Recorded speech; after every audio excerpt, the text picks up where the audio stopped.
देखो दोस्तों, आज का अपना टॉपिक है थायराइड अर्थात आउटो ग्रंथि। ठीक है। सबसे पहले अगर इस ग्रंथि की स्थिति देखी जाए कि कहाँ पर ये ग्रंथि स्थित होती है, तो ये ग्रंथि लगभग सबको पता होगा कहाँ पर पाई जाती है। गले के अंदर पाई जाती है। कहाँ स्थित होती है? गले के अंदर पाई जाती है। ये मुख्य रूप से देखो दो पालियों के रूप में उपस्थित होती है। जैसे मान लो ये श्वास नली है, इसका एक भाग श्वास नली के क्या होता है, दाईं तरफ उपस्थित होता है, और दूसरा भाग क्या होता है, श्वास नली के बाईं तरफ उपस्थित होता है। और मध्य में से क्या होती है, एक दूसरे से जॉइंट पाई जाती है। क्या होती है? एक दूसरे से जॉइंट होती है। तो अगर हम इस आकार को देखें तो ये किस अक्षर के समान है? अंग्रेजी के एच अक्षर के समान। तो इसका आकार पाया जाता है अंग्रेजी के एच अक्षर के समान। ठीक है। कई बार सीधा पूछ लिया जाता है कौन सी ग्रंथि एच अक्षर के समान पाई जाती है। तो अगर ये पूछा जाए तो एच अक्षर के समान ग्रंथि कौन सी होती है? थायराइड। कहाँ स्थित है ये? गले में। यहाँ मध्य से श्वास नली गुजरती है, एक साइड इसकी दाईं पाली होती है, एक साइड क्या होती है, बाईं पाली पाई जाती है। ठीक है। इसके बाद अगर इस ग्रंथि से देखें तो इसकी क्रियाशीलता के लिए तत्व आवश्यक होता है। ठीक है। इसकी एक्टिविटी के लिए एलिमेंट आवश्यक होता है, और वो एलिमेंट अधिकांशतः पूछ लिया जाता है। कौन सा होता है? आयोडीन। यानी आयोडीन इस ग्रंथि को कार्य करने के लिए क्या है? आवश्यक है। ठीक है। ये तभी एक्टिव होगी तब क्या पाया जाएगा हमारे शरीर में? आयोडीन पाया जाएगा। अब आयोडीन के कई बार सोर्स पूछ लिए जाते हैं, सबसे ज्यादा जैसे किस में होता है, तो जो भी समुद्री भोजन होता है। ठीक है। जैसे नमक भी एक प्रकार का समुद्री भोजन है। ठीक है, क्योंकि नमक का निर्माण भी कहाँ से होता है? समुद्र से भी होता है। तो जो समुद्री भोजन है, जैसे उसमें से ज्यादातर अगर क्वेश्चन टफ करना हो तो शैवालों का नाम पूछ लिया जाता है। जैसे स्पाइरुलिना शैवाल है। ठीक है। कौन सा शैवाल है? एलगई बोला जाता है शैवाल को इंग्लिश में, स्पाइरुलिना एलगई है। ठीक है। या इसके अलावा हम देखें, अन्य में देखा जाए नमक है, समुद्री मछलियां हैं, ये सभी किसका सोर्स पाई जाती हैं? आयोडीन का। और आयोडीन किसके लिए आवश्यक है? थायराइड की क्रियाशीलता के लिए। अब अगर इससे देखा जाए तो इस ग्रंथि का भार देखो, भार पाया जाता है इसका लगभग 30 ग्राम। हाईएस्ट होता है वैसे 30 ग्राम तक। ठीक है। कितना होता है? 30 ग्राम। अब देखो 30 ग्राम पाया जा रहा है। हमने पीयूष ग्रंथि देखी थी, सबसे छोटी थी। कितना भार था उसका? 0.6 ग्राम। और ये कितना है? 30 ग्राम। तो उससे तो अत्यधिक पाई जा रही है एक प्रकार से। तो ये शरीर की क्या है? सबसे बड़ी अंतःस्रावी ग्रंथि। शरीर की क्या है ये? सबसे बड़ी अंतःस्रावी ग्रंथि कौन सी होती है? थायराइड। और सबसे छोटी आपको बताई थी कौन सी पाई जाती है? पीयूष या पिट्यूटरी। ठीक है। तो सबसे बड़ी ग्रंथि होगी। अगर इसकी हम इस तरह से लंबाई देखें तो लंबाई तो लगभग पाई जाती है 5 सेंटीमीटर। कितनी होती है? लगभग 5 सेंटीमीटर। जबकि चौड़ाई देखी जाए तो लगभग कितनी होती है? 3 सेंटीमीटर तक पाई जाती है। लगभग कितनी होती है? 3 सेंटीमीटर। ये साइज नहीं पूछा जाता है। 2-3 प्रश्न इंपॉर्टेंट है यहां तक। जैसे एक तो बाहर पूछा जा सकता है, कितना होता है? 30 ग्राम। दूसरा पूछा जा सकता है कि सबसे बड़ी अंतःस्रावी ग्रंथि कौन सी, तो भी कौन सी आएगी? थायराइड। एच अक्षर के समान कौन सी ग्रंथि होती है? थायराइड पाई जाती है। ठीक है।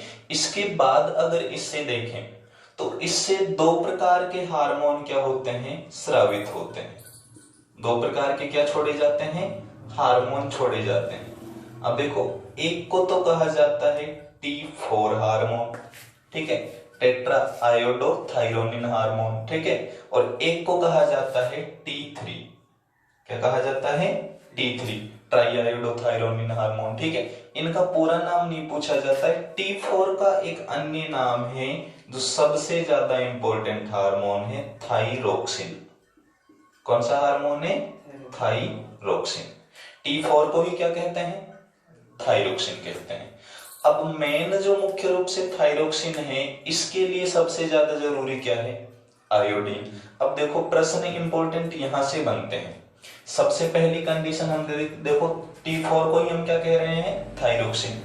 अगर शरीर में आयोडीन की कमी हो जाए तो थायरोक्सिन कम होगा या नहीं, बोलो, क्योंकि आयोडीन जरूरी है नहीं इसके बनने के लिए। तो अगर आयोडीन कम हुआ तो T4 थायरोक्सिन भी क्या हो जाएगा, कम हो जाएगा। और अगर मान लो आयोडीन की मात्रा क्या हो गई, ज्यादा हो गई, तो T4 अर्थात थायरोक्सिन की मात्रा भी क्या हो जाएगी, ज्यादा हो जाएगी। आयोडीन कम हुआ तो थायरोक्सिन कम, और आयोडीन ज्यादा हुआ तो थायरोक्सिन भी क्या हुआ, ज्यादा हो गया। अब दोनों ही कंडीशन में देखो कोई भी चीज शरीर में निश्चित होनी चाहिए, ठीक है। कमी भी हानिकारक होती है और अधिकता भी। तो इसकी कमी होगी तो भी हानि होगी, शरीर में रोग उत्पन्न होगा, और अधिकता हुई तो भी क्या होगा, रोग उत्पन्न होगा। अब देखो क्या होता है, अगर मान लो आयोडीन कम हो जाता है, ठीक है, तो आयोडीन कम होने पर हमारी जो BMR होती है, बॉडी मेटाबॉलिक रेट, यानी सीधा कहें जो हमारा मेटाबॉलिज्म है, उपापचय है, वो क्या हो जाता है, कम। जब उपापचय कम होगा तो भोजन का क्या हो जाएगा, एक प्रकार से बॉडी में संग्रह हो जाएगा, तो हमारे शरीर में कौन सी कंडीशन हो जाएगी, मोटापा क्या हो जाता है, बढ़ जाता है। शरीर में क्या हो जाएगा, मोटापा क्या हो जाएगा, बढ़ जाएगा, ठीक है। उस रोग को कहा जाता है मिक्सीडीमा। क्या कहा जाता है, मिक्सीडीमा के नाम से जाना जाता है। ये इतना इंपॉर्टेंट रोग नहीं है वैसे, ठीक है। अभी तक वैसे प्रश्न पूछा नहीं गया है, इससे पूछा जा सकता है वैसे, ठीक है। इसके बाद अगर मान लो अधिकता हो रही है, तो अधिकता के कारण एक ही रोग उत्पन्न होता है जिसको कहा जाता है ग्रेव रोग। क्या कहा जाता है, ग्रेव रोग कहा जाता है। अब ये मिक्सीडीमा की जो कंडीशन है किस में पाई जाती है, शिशु में पाई जाती, सॉरी वयस्क में पाई जाती है। अगर मान लो यही कंडीशन शिशु में हो तब इसको कहा जाता है क्रीटिनिज्म। क्या कहा जाता है, क्रीटिनिज्म, जड़ मानवता, ठीक है। ये कब उत्पन्न होता है क्रीटिनिज्म या जड़ मानवता, जब गर्भस्थ शिशु के अंदर, या सीधा कहें तो शिशु के अंदर किसकी कमी हो जाए, आयोडीन की कमी हो जाए, तो ये कंडीशन उत्पन्न होती है, ठीक है। अब देखो इंपॉर्टेंट प्रश्न क्या बनता है, सबसे पहले इस बार इसको दोबारा से देख लो। अगर आयोडीन कम हुआ तो थायरोक्सिन कम, आयोडीन ज्यादा है तो थायरोक्सिन ज्यादा, कमी से कौन सा रोग हुआ, मिक्सीडीमा। लक्षण कैरेक्टर नहीं पूछे जाएंगे कभी भी, ठीक है, मिक्सीडीमा। और अधिकता हुई तो ग्रेव रोग। एक तो ये पूछा जा सकता है अधिकता से कौन सा रोग हो रहा है, केवल ग्रेव रोग हो रहा है। इस ग्रेव रोग में पता है क्या होता है, आंखें क्या होती हैं, बड़ी हो जाती है साइज में और बाहर की तरफ निकली हुई दिखाई देती हैं, ठीक है। उस कंडीशन को क्या कहा जाता है, ग्रेव रोग कहा जाता है। कमी से एक ही बताया है, कौन सा, और शिशु में क्रिटिनिज्म या जड़ मानवता। अब अगर शरीर में कोई रोग उत्पन्न हो रहा है तो उसके लिए मेडिसिन यूज की जाएंगी। अब अगर मान लो हम कोई औषधि यूज करें, किसके लिए, मिक्सीडीमा के लिए, किसका यूज करें, औषधियों का यूज करें मिक्सीडीमा रोग के लिए, तो इस रोग की जो औषधियां होती हैं, मेडिसिन होती हैं, वो साइड इफेक्ट अधिक डालती हैं हमारे शरीर पर, ठीक है। हमारे शरीर पर क्या डालेंगी, साइड इफेक्ट डालेंगी, दुष्प्रभाव पहुंचाएंगी हमारे शरीर को। उस कंडीशन में क्या होता है, जो ये थायराइड ग्रंथि होती है ये संचारित होने लगती है। क्या होने लगती है, संचारित होने लगती है। सीधा कहें औषधि से थायराइड का क्या होगा, कोरोजन होगा, संचारण होगा, यानी सीधा कहें तो टूटने लगेगी थायराइड ग्रंथि। कौन सी ग्रंथि टूटने लगेगी, थायराइड ग्रंथि टूटने लगेगी। और उस कंडीशन को, उस रोग को कहा जाता है हाशीमाटो रोग। क्या कहा जाता है, हाशीमाटो या थायराइड की आत्महत्या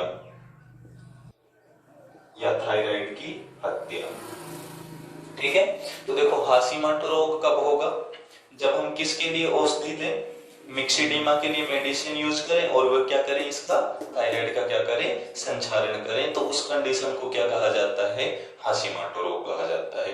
और यही यहाँ पर सबसे इंपॉर्टेंट है कि थायराइड की हत्या अथवा हाशीमाटो रोग कब होगा, जब मिक्सिडीमा की औषधि क्या करे शरीर पर, साइड इफेक्ट डालती हूँ। ठीक है, तो एक तो ये हो गए इफेक्ट इससे संबंधित। इसके बाद अगर हम देखें, जो थायरोक्सिन हार्मोन होता है, T4 होता है, ये मेंढक में कायांतरण करता है। क्या करता है मेंढक में? कायांतरण। अब देखो, हमें ये नहीं पता कि कायांतरण, मेटामॉर्फोसिस क्या होता है। मेटामॉर्फोसिस जानते हो किसे कहते हैं? देखो, जब कोई किसी जीव का निर्माण होता है तो अंडे से निकलने वाली जो अवस्था होती है उसको क्या कहते हैं? लार्वा। क्या कहते हैं? लार्वा। जैसे मेंढक के लार्वा का नाम लिया जाता है टेडपोल। क्या कहते हैं? टेडपोल कहते हैं। और जो रेशम कीट होता है उसके लार्वा को इल्ली या कैटरपिलर कहा जाता है। यानी सीधे कहें ये अंडे से निकलने वाला क्या है? मेंढक है। ये याद रखना, जो मेंढक का लार्वा होता है ना, टेडपोल होता है, उसमें पूंछ पाई जाती है। ठीक है, मेंढक जब अंडे से निकलता है, एक तरह से लार्वा जो स्टेज होगी उसमें क्या होगी? टेल पाई जाती है, पूंछ होगी। अब ये देखो, टेल इसकी क्या हो जाएगी? समाप्त, पूंछ समाप्त हो जाएगी। और ये किस में हो जाएगा? एक वयस्क मेंढक में क्या होगा? बदलेगा। ठीक है, यानी सीधा कहें तो छोटा मेंढक एक तरह से बड़े मेंढक में बदल रहा है। उस क्रिया को हमने क्या कहा? कायांतरण, मेटामॉर्फोसिस। और वो कब होगा? जब कौन सा हार्मोन पाया जाएगा? थायरोक्सिन होगा। क्या होगा? थायरोक्सिन होगा। तो थायरोक्सिन हार्मोन कायांतरण के लिए क्या होता है? जरूरी होता है। ठीक है, इसके अलावा ये हार्मोन हमारे शरीर में, अभी बताया था अपन ने, बीएमआर क्या हो रहा है? कमी पर क्या हो रहा है? कम हो रहा है। तो ये बीएमआर को, बॉडी मेटाबॉलिक रेट को क्या करता है? नियंत्रित करता है। इसीलिए इस ग्रंथि को कहा जाता है टेम्पो ऑफ लाइफ। इसका अर्थ है शरीर को गति प्रदान करने वाली ग्रंथि। किसको कहते हैं अपन? थायराइड को कहा जाता है। तो ये प्रश्न मुख्य रूप से थायराइड से संबंधित बनते हैं। एक बार इसको दोबारा से रिपीट कर लेंगे। सबसे पहले देखिए, अपन ने स्थिति कहां पर पाई जाती है? गले में स्थित होती है। कितने ग्राम की पाई जाती है ग्रंथि? लगभग 30 ग्राम की। क्रियाशीलता के लिए कौन सा तत्व चाहिए? आयोडीन। आकार किसके समान होता है? अंग्रेजी के एच अक्षर के समान होता है। इसके बाद हार्मोन कितने छोड़े जाते हैं? 2, T4 और T3। T4 इंपॉर्टेंट है, जिसको क्या कहते हैं? इसकी क्रिया के लिए कौन सा तत्व जरूरी है? आयोडीन। अगर T4 कम होगा तो कौन कौन से रोग हो रहे हैं? मिक्सिडीमा और दूसरा क्रिटिनिज्म। ठीक है, शिशु में क्रिटिनिज्म और वयस्क में मिक्सिडीमा। अगर मिक्सिडीमा की औषधि साइड इफेक्ट डाले मेडिसिन, तो कौन सा रोग होगा? हाशिमाटो, जिसमें थायराइड ग्रंथि क्या होने लगती है? टूटने लगती है। और अधिकता से एक ही रोग है जिसको हम क्या कहते हैं? ग्रेव रोग कहते हैं। ठीक है, नियोटिनी भी बोल दिया जाता है। वैसे क्या कहते हैं इसको? ग्रेव रोग कहा जाता है। तो ये थायराइड ग्रंथि कंप्लीट हो चुकी है। इसके बाद अगली ग्रंथि आती है पैराथायराइड। ठीक है, उससे पहले यहाँ तक स्क्रीनशॉट ले लीजिए। देखो, इसके बाद दूसरी ग्रंथि आती है पैराथायराइड ग्रंथि। इसको परा आउटो बोल दिया जाता है हिंदी में, और थायराइड को क्या कहते हैं? आउटो कहते हैं। पहले बताओ, थायराइड कहाँ थी? गले में। तो ये भी मिलता जुलता नाम है, तो ये भी कहां पर पाई जाएगी? गले में स्थित होती है। पैराथायराइड ग्रंथि भी गले में होती है और थायराइड भी ग्रंथि भी कहां पाई जाती है? गले में। लेकिन एक फैक्ट इससे संबंधित सबसे इंपॉर्टेंट आता है। वैसे साइज तो इसका उसी के समान होता है। ये 5 से 7 मिलीमीटर होती है, वो सेंटीमीटर थी, और 3 से 4 सेंटीमीटर, सॉरी 3 से 4 मिलीमीटर क्या होती है? चौड़ी होती है। अब देखो, मेन पॉइंट क्या आता है? अभी तक आपने पढ़ा है पीयूष ग्रंथि कितनी है शरीर में? 1। पीनियल ग्रंथि कितनी है? 1। थायराइड ग्रंथि कितनी है? 1। ये ग्रंथि 4 होती है मनुष्य में। कितनी पाई जाती है? 2-2 के समूह में पाई जाती है। टोटल कितनी होती है? 4 होती है। और शरीर के अंदर सबसे ज्यादा पाई जाने वाली ग्रंथि भी कौन सी है?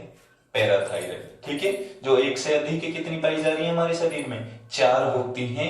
और ये 2-2 के रूप में क्या होती हैं? ग्रुप के रूप में क्या होती हैं? उपस्थित होती हैं। तो ये प्रश्न इंपॉर्टेंट बनता है। आपसे पूछ लिया जाए शरीर में सर्वाधिक कौन सी अंतःस्रावी ग्रंथि पाई जाएगी, तो कौन सी होगी? पैराथायराइड। सबसे ज्यादा पैराथायराइड है। और सबसे बड़ी कौन सी थी? थायराइड। कौन सी थी?